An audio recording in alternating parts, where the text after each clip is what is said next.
So I want to start off talking about the coronavirus and where we are in terms of need in this country. We've heard some mixed messaging this week from the president. Earlier in the week, he said he didn't want to negotiate any sort of stimulus package till after the election. Then we heard that he could get behind perhaps a standalone bill or two. Now he's saying he would get behind more negotiations for a bigger stimulus plan. What is it that you would stand behind as we speak? Well, there's still a lot of need out there, and a lot of people are still suffering. You know, we shut down our entire economy. You know, we did in about 4 days, you know, what the Great Depression did in a matter of months. And so it's been tough on folks, and especially small businesses in my district are still struggling. And when you've got the governor's sort of shutdown procedures in place that are continuing, you know, there's only one other state plus the District of Columbia more shut down than North Carolina because of Governor Cooper's orders. And so that's continuing to hurt our small businesses. And so they need relief. They need, in a lot of cases, more cash. And so, I support making the PPP program, which has saved millions of jobs, more flexible so business can access it. We also need liability protection for our schools and our businesses who are following CDC guidelines and trying to reopen. And I'm even open to the argument that we need more money to help states, to help particularly reopen in schools. I think there's a lot of need out there. My frustration is, even my side, you know, Republicans, I don't think have done enough to get to the table. But at the end of the day, it seems pretty obvious that Nancy Pelosi had no interest in getting any kind of deal done before the election.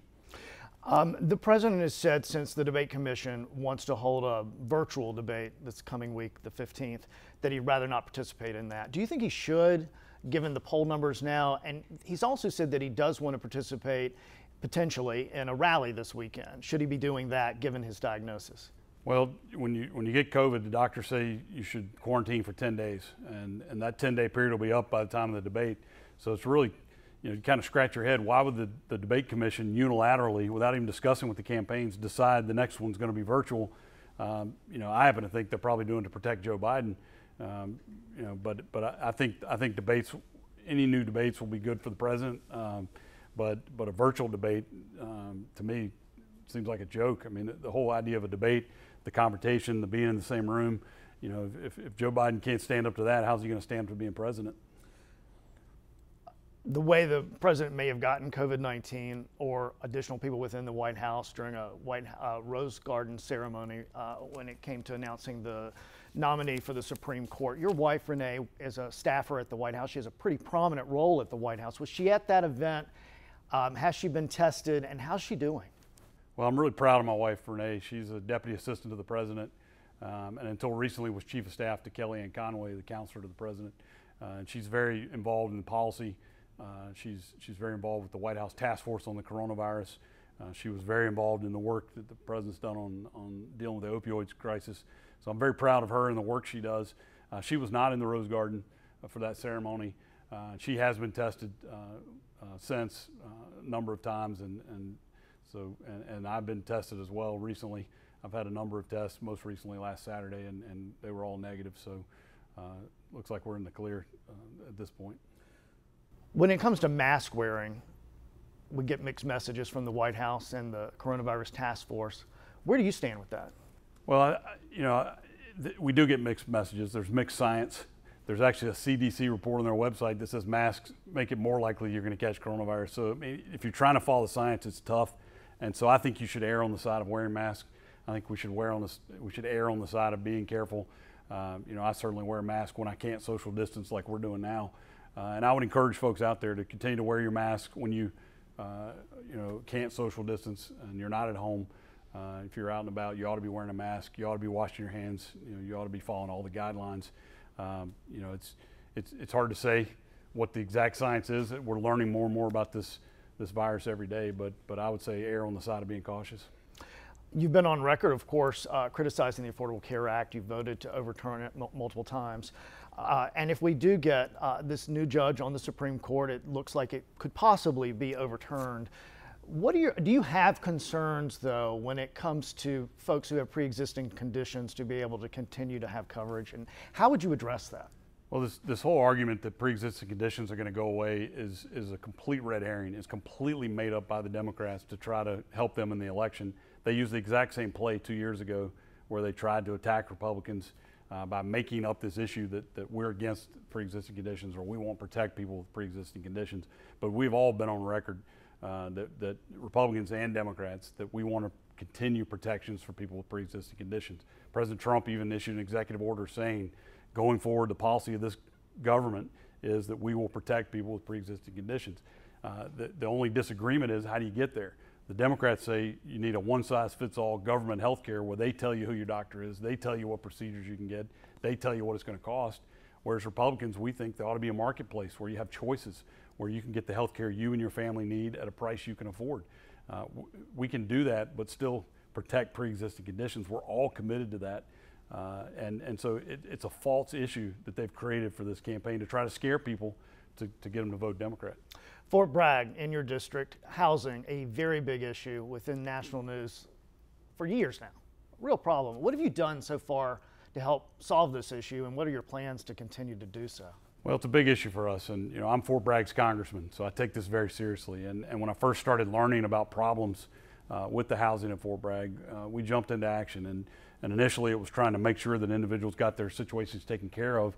But what I quickly realized was this was a bigger problem, and that the private company that had contracted to maintain these houses wasn't living up to their responsibility, but also the Army wasn't living up to its responsibility, and frankly, Congress wasn't living up to its responsibility. And so I wrote the legislation that was signed into law by the President as part of our Defense Authorization Act that created a tenant's Bill of Rights for our soldiers and families. So they have certain rights that have to be upheld, and then also instructed the Department of Defense to draw up a plan of how we're going to keep our military families safe, how we're going to keep the standards of housing that they deserve, and so really holding the Defense Department accountable, as well as making sure that those individual soldiers and their families have rights to decent housing. It's the least we can do for these folks who are risking their lives for us. It's got to be tough when you see those images of mold and mildew and and outside contractors that aren't living up to the expectation. It's outrageous. It's outrageous, and it made me really angry, and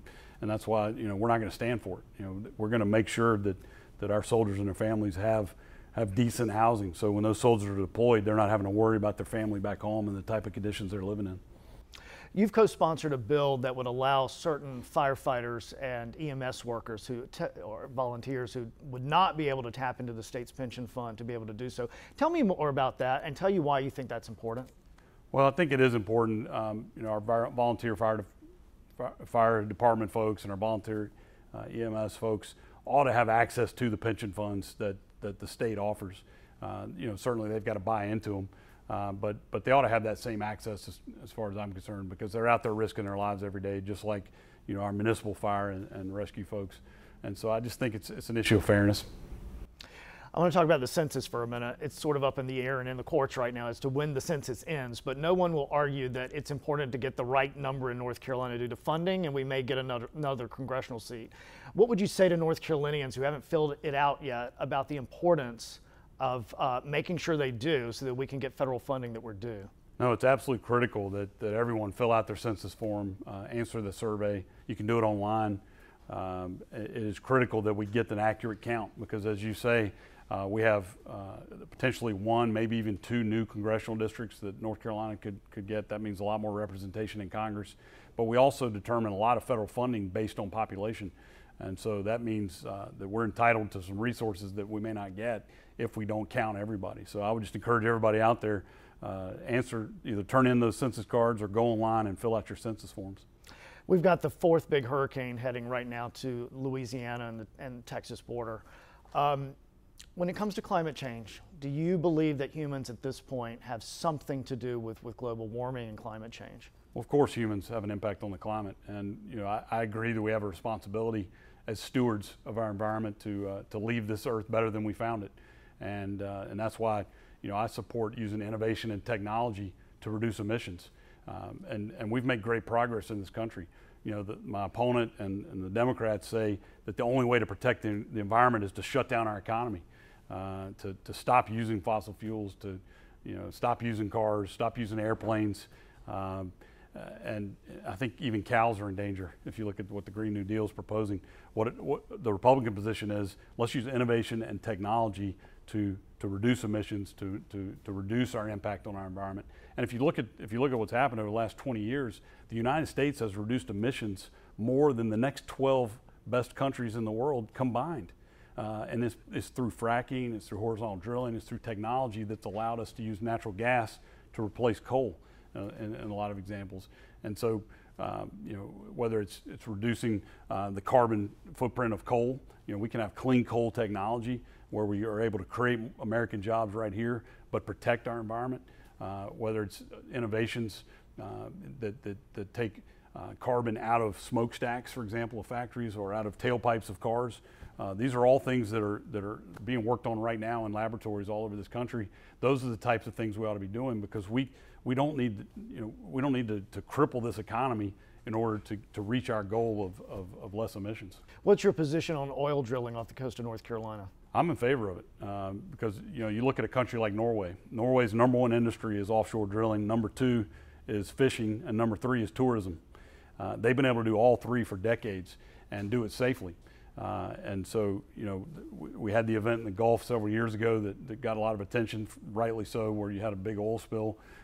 There were a lot of laws that were broken that enabled that to happen. And since then, we've gotten tougher laws, we've gotten better technology. I believe we can do it safely. And the area we're talking about off the coast of North Carolina is much shallower water. And so it doesn't carry the risk that some of the Gulf drilling does. So I believe we can do it safely. We can do it without impacting tourism or fishing, and we can create some great jobs right here in North Carolina.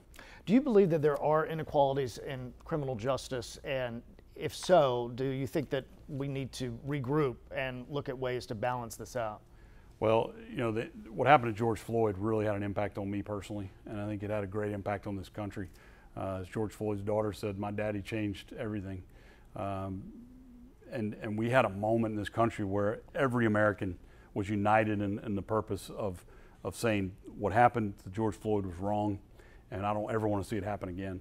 And we had a real opportunity in this country to have a discussion on race and to have real police reform that recognize most cops are good cops, but we still need to do some things to make sure that we're rooting out bad cops.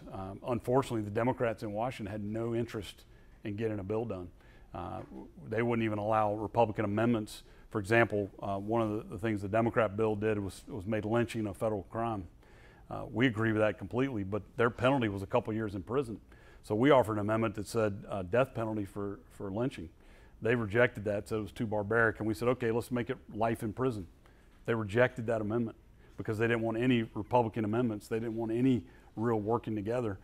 They didn't ever intend to have a bill pass Congress, and it's a real shame because this country, whether you're white, black, Republican, Democrat, I think we all recognize the need for us to come together and really listen to each other and really affect some change. How are you different than your opponent? Well, I think if you look at our records and our beliefs, I'm a conservative. I've got a long record as a conservative who knows how to get things done in Washington. I've been endorsed by National Right to Life, the NRA, Chamber of Commerce, Farm Bureau. My opponent's been endorsed by AFL-CIO, Emily's List, Planned Parenthood. So I think if you look at our core philosophies, she doesn't match our district. I have a lot of respect for my opponent. She's a historic figure in our state. She's the first African-American woman on our state Supreme Court. That's something to be applauded. It's something to be honored.